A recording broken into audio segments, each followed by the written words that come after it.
Today was supposed to be a routine inspection of the Nexarian Imperial hunting preserve.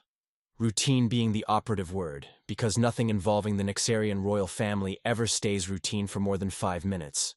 Security Chief Vex Ironhide here, and I've been keeping the most dangerous beings in the galaxy from killing each other for the past 20 years.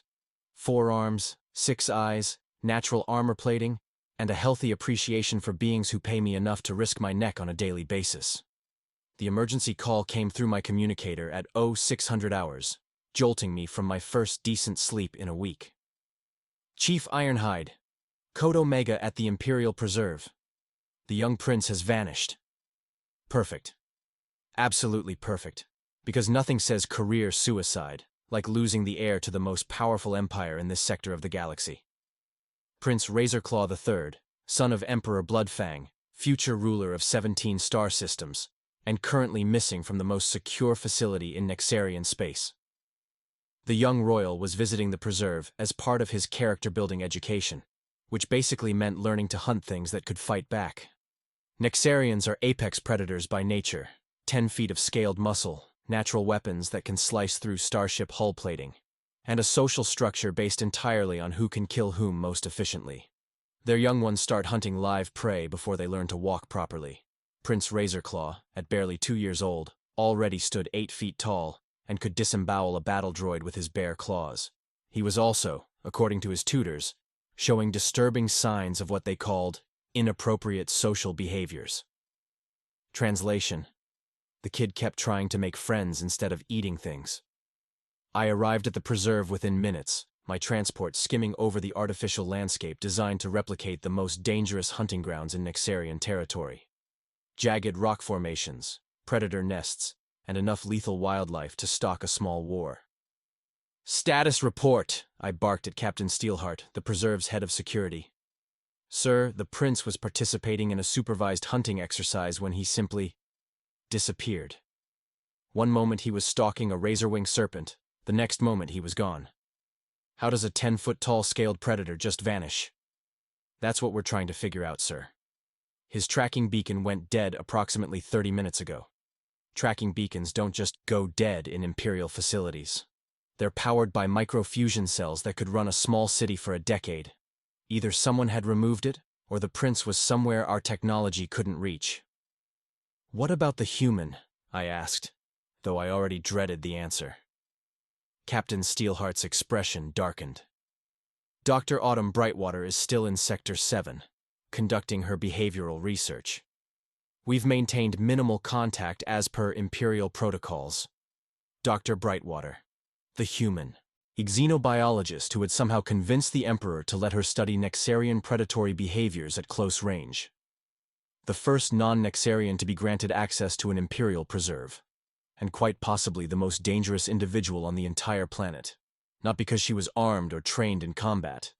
Dangerous because she had that peculiar human talent for making friends with things that should logically eat her for breakfast. Has anyone checked if the prince might have visited the human researcher?" I asked, trying to keep the dread out of my voice. "Sir, that's impossible. The prince has been specifically instructed to avoid all contact with the human subject. Imperial protocols strictly forbid." "Captain, have you met many human researchers?" "No, sir. They have this unfortunate tendency to ignore protocols in favor of what they call fascinating discoveries. And Nexarian younglings, despite their impressive killing potential, are still fundamentally curious children." The pieces were starting to form a picture I really didn't want to see. A young predator prince with inappropriate social behaviors, and a human who specialized in understanding alien psychology. What could possibly go wrong? "Mobilize search teams to all sectors except 7, I ordered. "And get me a direct line to Dr. Brightwater's research station." "Sir, shouldn't we search Sector 7 first? If the prince is in Sector 7, Captain, then we have a much bigger problem than a missing royal. We have a potential diplomatic incident that could start the first interstellar war over child custody arrangements." The communication array connected me directly to Dr. Brightwater's field station. Her voice came through the speakers with that distinctive human accent that somehow managed to sound both cheerful and completely oblivious to danger. "Hello, Dr. Brightwater here. How can I help you today?" "Doctor, This is Security Chief Ironhide. We have a situation involving Prince Razorclaw. Have you by any chance observed any unusual activity in your research area? Oh, you mean the adorable little one who's been watching my work from the tree line for the past 3 days? He's absolutely fascinating. The way he approaches potential prey with such careful consideration of their emotional states is completely contrary to traditional Nexarian hunting methods. I felt my secondary heart skip a beat. Doctor, are you saying you've been aware of the prince's presence in your research area? Of course. Though I've been very careful not to interfere with his natural behaviors. I'm here to observe, not to influence. Although I must say, his problem-solving techniques are remarkably sophisticated for someone his age. Dr. Brightwater, the prince has been missing for over an hour. His tracking beacon is non-functional, and Imperial security is conducting a planet-wide search. Silence. Then, oh dear. That might explain why he seemed so distressed when he arrived this morning. He's with you right now. Well, not exactly with me. More like nearby. Very nearby, actually. Hold on just a moment. The communication went quiet except for some shuffling sounds and what might have been soft talking in the background. Human talking, which was normal. But there were also other sounds. Rumbling, purring sounds that definitely weren't human. Dr. Brightwater, I need you to clarify the prince's exact location immediately. Right. So, funny story about that. You see, when I started my research this morning, I noticed he was acting quite differently from his usual observation pattern. Instead of maintaining proper hunting distance, he kept getting closer, and closer, and then. And then what, Doctor? And then he fell asleep across my boots. The communication array fell silent except for the sound of my own breathing. Somewhere in the background, I could hear Captain Steelheart making strangled noises. Doctor, did you just tell me that the heir to the Nexarian Empire is currently using your footwear as a pillow? In my defense, I tried to move. But every time I shifted position, he made these absolutely heartbreaking little whimper sounds. I couldn't bear to wake him up. He looked so peaceful. I rubbed my temples with 2 of my hands while the other 2 reached for emergency medication. Dr. Brightwater, you do understand that Prince Razorclaw is an apex predator who could accidentally kill you while stretching, don't you? Oh, he's not going to hurt me. He's just a baby who needed a nap. Besides, look how comfortable he is. The communication array suddenly filled with video feed from her research station. The image showed Dr. Brightwater sitting perfectly still on the ground, her legs extended in front of her. And there, sprawled across her sturdy research boots like the galaxy's most dangerous lapdog, was Prince Razorclaw. The young Nexarian was fast asleep, his massive scaled form rising and falling with each breath. His deadly claws had retracted completely, and his facial expression showed the kind of peaceful contentment usually reserved for cubs sleeping in their parents' nests. Absolutely adorable, isn't he? Dr. Brightwater whispered into her communicator. I've been documenting his sleep patterns for the past hour. Did you know that young Nexarians have REM cycles remarkably similar to human children? I stared at the display, trying to process what I was seeing. The most dangerous juvenile predator in known space was using a human researcher as furniture, and she was taking scientific notes about it. Doctor, have you considered the possibility that when the prince wakes up, his first instinct might be to eat whatever he finds closest to his mouth? Oh, I don't think so. He's been very gentle so far. Earlier, when a thornback beetle wandered too close to my equipment, he very carefully shooed it away without harming it. Such compassionate behavior for a supposed apex predator. Compassionate. She was describing the future emperor of the Nexarian war machine as compassionate. Dr. Brightwater, I need you to listen very carefully. Imperial protocol requires that I notify Emperor Bloodfang immediately about his son's location. When I do that, there's going to be a significant response. What kind of response? The kind involving multiple battlecruisers, elite guard units, and possibly the Emperor himself arriving to collect his missing heir. That sounds exciting. I've never met royalty before. Exciting. She thought a close encounter with beings who solved diplomatic problems through strategic dismemberment was exciting. Doctor, Emperor Bloodfang's idea of a diplomatic solution typically involves determining which parts of you would make the best trophies. I strongly suggest you wake the prince and encourage him to return to his designated hunting area before. Oh, he's stirring. I think all this talking might have disturbed his sleep.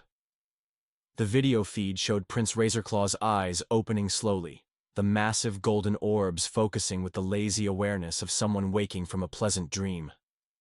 The young predator lifted his enormous head, looked around to orient himself, then looked down at the human whose boots had served as his pillow.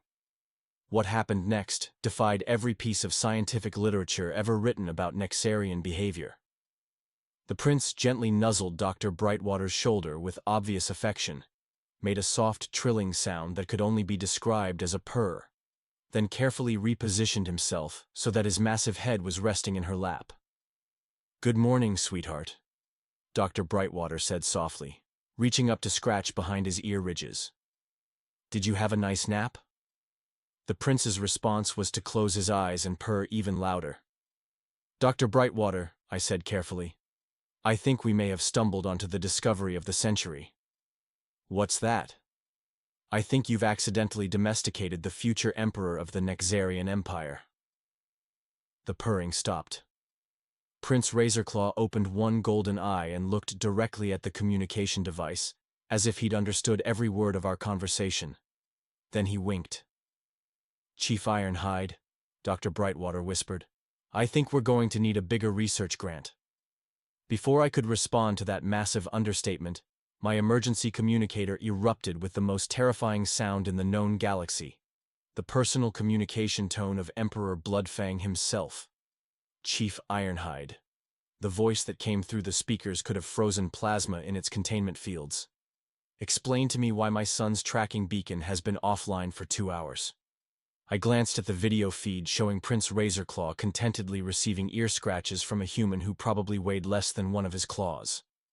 How exactly does one explain this situation to a being who had personally conquered 14 star systems before breakfast? "Your Imperial Majesty, the prince is safe and unharmed. He has been conducting independent research with one of our xenobiology specialists." Independent research? The Emperor's tone suggested that independent research was roughly equivalent to high treason in his worldview. "My son is 2 years old, Chief. He should be learning to hunt, not conducting research." "Yes, sir." "About that." I looked at Dr. Brightwater, who was now showing Prince Razorclaw how to operate her data collection equipment. The young predator was manipulating the holographic interfaces with surprising dexterity, while making soft chirping sounds of delight. "Chief Ironhide, you will retrieve my son immediately and return him to his designated training protocols. Any deviation from established Imperial education standards will result in your immediate reassignment to the mining colonies of Outer Darkness." The Outer Darkness mining colonies, where security chiefs went to spend their remaining years protecting rock crushers from aggressive space slugs. Definitely not the career advancement I'd been hoping for.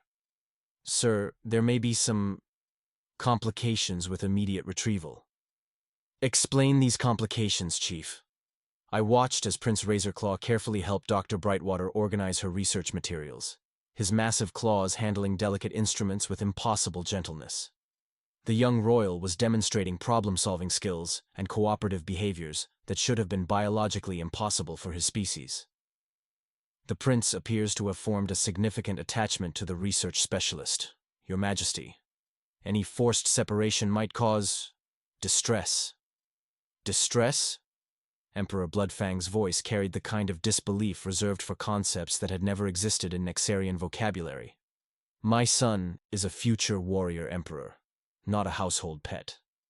He does not experience distress over temporary separations from inferior beings." At that precise moment, Prince Razorclaw looked up from the research equipment and made a series of complex vocalizations toward the communication device. The sounds were clearly directed at his father's voice and carried emotional undertones that my translation matrix couldn't quite process. Dr. Brightwater's eyes widened with obvious fascination. "Oh my!" "Chief, I think he's trying to communicate something important about his research activities. Dr. Brightwater, I said urgently, please don't encourage. Your Majesty, she called out cheerfully toward the communicator.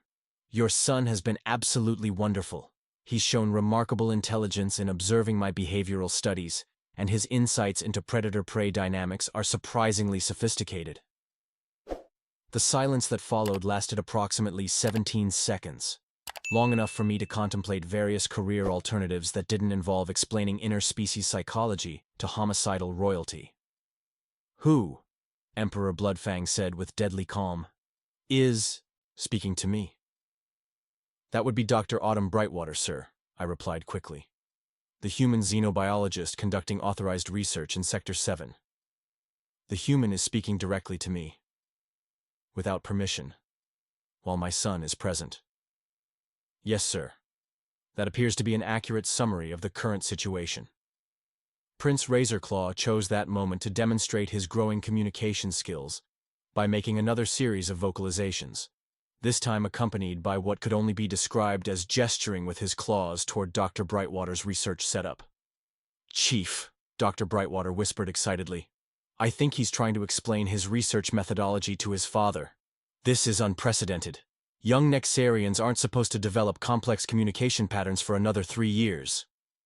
Emperor Bloodfang's response was a sound that might have been laughter, or might have been the preliminary stages of planning someone's execution. With Nexarian royalty, the difference was often academic. Dr. Brightwater, the Emperor said with terrifying politeness, you will remain exactly where you are. Chief Ironhide, you will ensure the safety of both my son and the human researcher until I arrive personally to assess this situation. Your Majesty is coming here?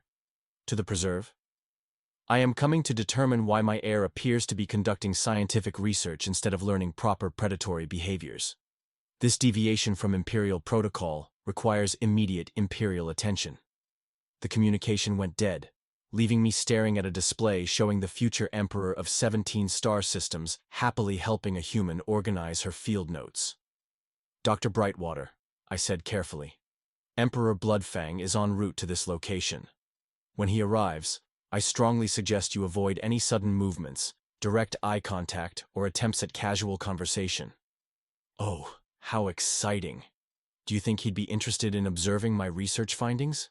I have some fascinating data about cooperative learning behaviors in juvenile apex predators. I looked at Prince Razorclaw, who had apparently learned to read human expressions, and was now making what appeared to be concerned chirping sounds about my obvious distress. Doctor, I said weakly, I think you're about to revolutionize Imperial education policy whether you want to or not. The Imperial transport arrived exactly 47 minutes later, announced by the kind of atmospheric disturbance that happens when something the size of a small moon decides to land on your planet. Through my observation scope, I watched Emperor Bloodfang emerge from his flagship with the casual grace of someone who had personally redefined the concept of overwhelming force.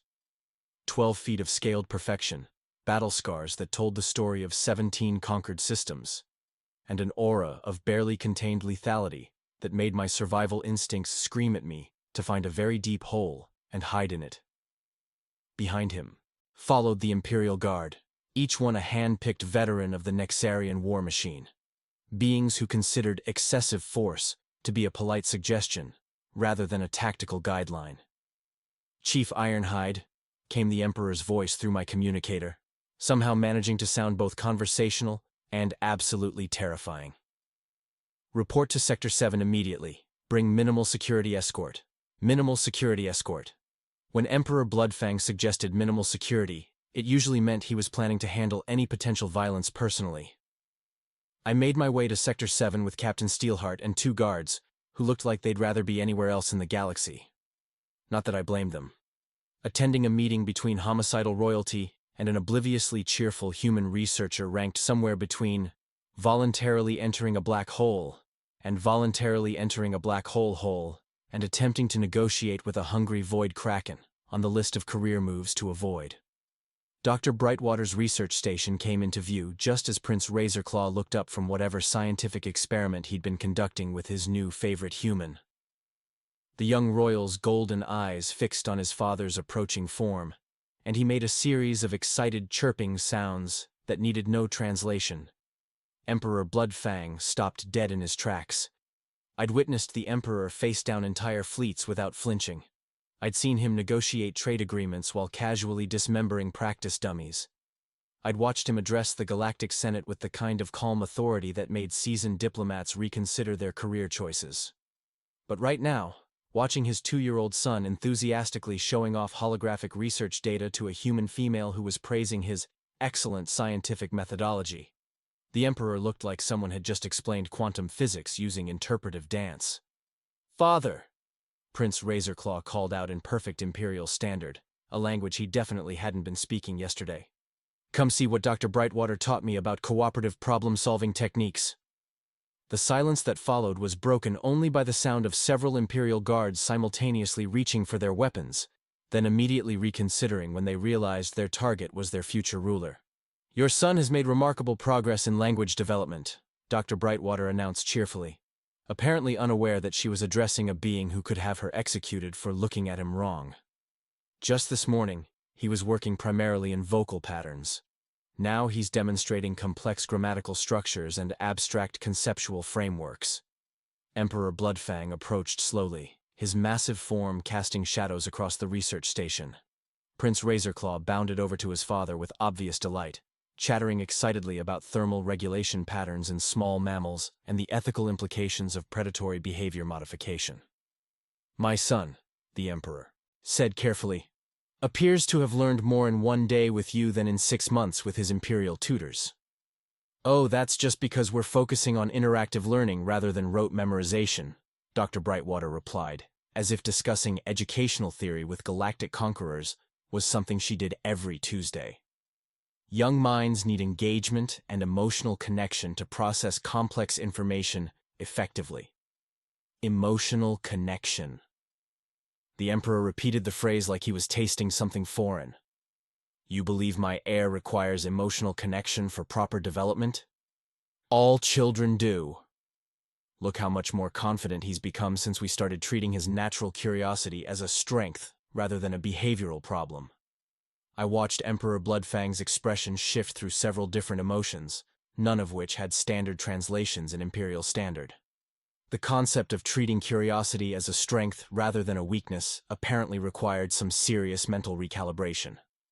Prince Razorclaw chose that moment to demonstrate his newfound confidence by approaching his father with a datapad full of research notes. "Father, look. I've been studying cooperative hunting strategies across multiple species. Did you know that some predators actually perform better when they consider the emotional states of their prey?" The Emperor stared at the datapad for several long moments. "You conducted this research independently?" "With Dr. Brightwater's guidance. She taught me how to form hypotheses and test them through observation rather than just attacking everything that moves. And this approach..."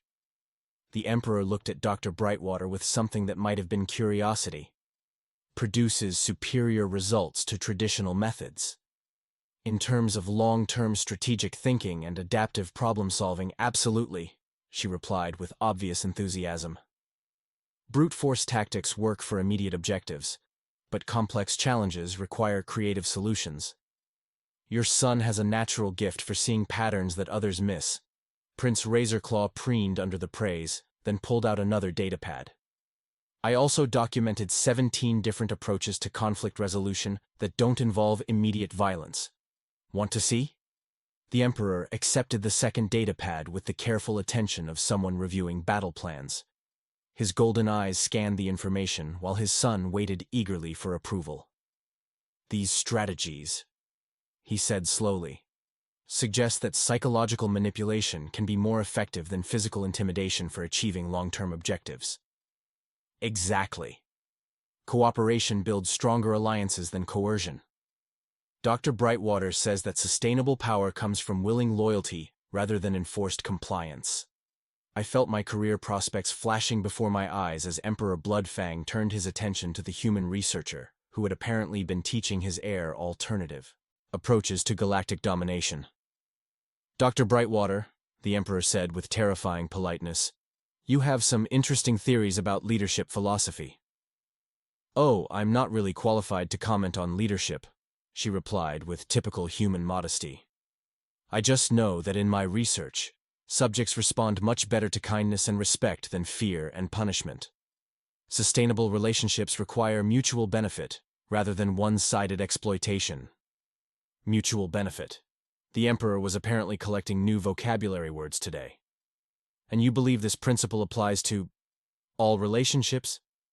"Well, yes. Whether you're studying animal behavior or running an empire, the basic psychology remains the same. Beings who feel valued and respected will work harder and remain loyal longer than those who are simply afraid of consequences." Prince Razorclaw nodded enthusiastically. "That's why the research subjects trust me now.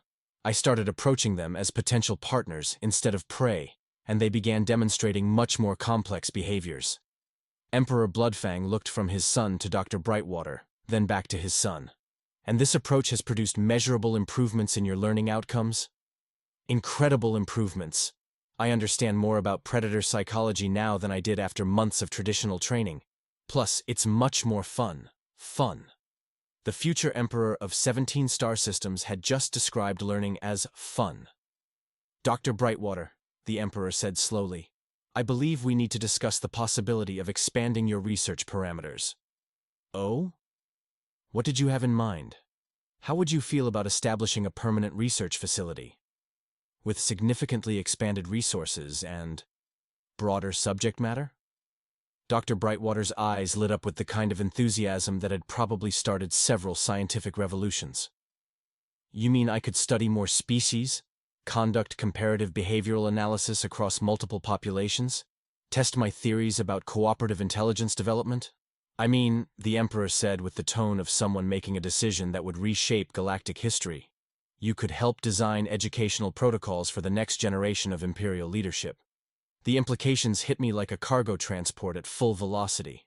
Emperor Bloodfang wasn't just interested in Dr. Brightwater's research methods. He was considering revolutionizing the entire Imperial education system based on the theories of a human who had accidentally turned his son into a philosophical scientist. "Your Majesty," I said carefully, "are you suggesting that Dr. Brightwater become the prince's permanent tutor?" "I'm suggesting that Dr. Brightwater become the architect of a new approach to Imperial development. One that produces leaders capable of achieving objectives through intelligence and cooperation, rather than simply through superior firepower." Prince Razorclaw practically vibrated with excitement. "Does this mean I can keep learning about cooperative problem-solving, and alternative conflict resolution, and sustainable resource management?" "It means," his father replied, "that you will learn whatever Dr. Brightwater believes will make you a more effective leader, even if those lessons challenge traditional Imperial methods." Dr. Brightwater looked around at the assembled Imperial guards, the massive Emperor, and the enthusiastic young prince who had spent the morning teaching her about Nexarian vocal patterns. "Well," she said with that devastating human optimism, "this should be interesting. I have so many ideas about cross-species educational development, and think of the research opportunities. We could establish the first truly integrated approach to leadership training." 6 months later, I submitted my final report on what the Imperial Archives would record as the Great Educational Revolution. Dr. Brightwater had been appointed as Director of Integrated Learning Development, a position that apparently came with unlimited research funding and the enthusiastic support of an emperor who had discovered that diplomatic solutions were often more satisfying than military ones. Prince Razorclaw, now fluent in 12 languages and capable of negotiating trade agreements with species that had been traditional enemies, had become the poster child for what Imperial educators were calling the Brightwater method. Most remarkably, applications for Imperial citizenship had increased by 300%. As word spread that the Nexarian Empire was transitioning from conquer everything that moves to convince everything that moves to join voluntarily.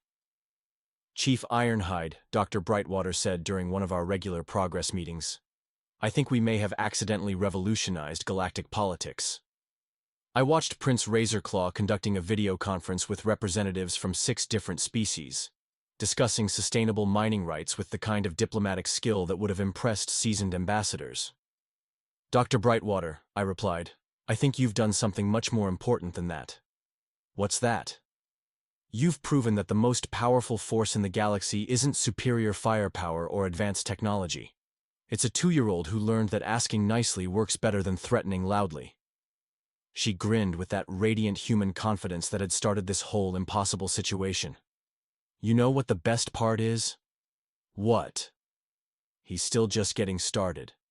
And watching the future Emperor of 17 star systems patiently explaining the benefits of cooperative resource sharing to a council of former enemies, I realized that the galaxy was about to become a much more interesting place. The most dangerous beings in known space had been conquered by a human who taught them how to make friends instead of enemies. And somehow, that seemed like exactly what the universe had been waiting for. The real test came during the first Intergalactic Leadership Summit under the new Imperial protocols. 23 species that had spent centuries either fighting each other or avoiding contact entirely were gathering on neutral ground to discuss something unprecedented: voluntary cooperation. Chief Ironhide, Emperor Bloodfang said through my communicator, "I need you to oversee security for an unusual diplomatic scenario." I was currently watching Prince Razorclaw, now 3 years old and fluent in 47 languages, teaching a group of young ambassadors how to resolve territorial disputes through collaborative mapping exercises. The sight of future galactic leaders playing what was essentially an educational board game would have been hilarious if it wasn't working so well. What kind of scenario, Your Majesty? The Vorthak Empire has agreed to attend the summit. They want to understand how we achieved a 300% increase in economic productivity without conquering a single new system. The Vorthak Empire. Our oldest enemies. Beings who made traditional Nexarians look like pacifists. They'd been expecting us to continue our usual expansion tactics and had been preparing for centuries of warfare. Instead, we'd spent the last year establishing trade partnerships and mutual defense agreements. Sir, are you certain it's wise to reveal our methods to potential adversaries? Chief, they're not adversaries anymore. They're potential students. I watched Dr. Brightwater conducting what she called a leadership development workshop with representatives from a dozen species. She was teaching them something called active listening techniques, while Prince Razorclaw demonstrated practical applications by successfully mediating a resource allocation dispute between 2 historically hostile factions. Dr. Brightwater, I said during a brief break in the proceedings, are you aware that you've accidentally created the most successful diplomatic training program in galactic history? Oh, I don't think it's accidental, she replied with that typical human insight that cut straight to the heart of complex issues. I think the techniques were always there. People just needed someone to show them that cooperation feels better than competition. But how do you convince beings who have built entire civilizations around military dominance to embrace collaborative leadership?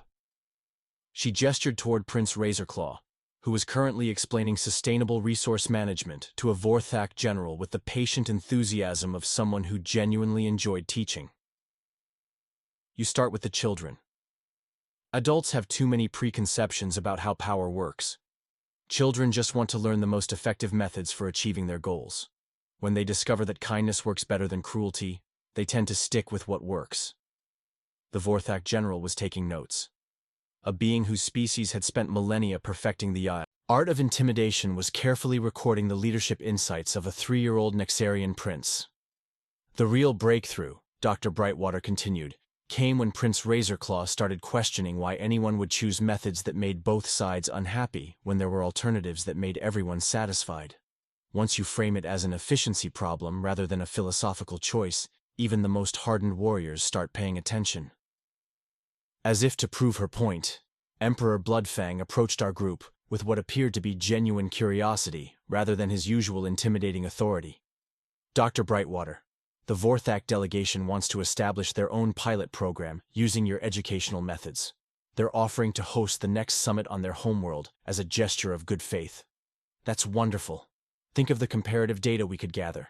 Different species, different social structures, but the same fundamental principles of cooperative development.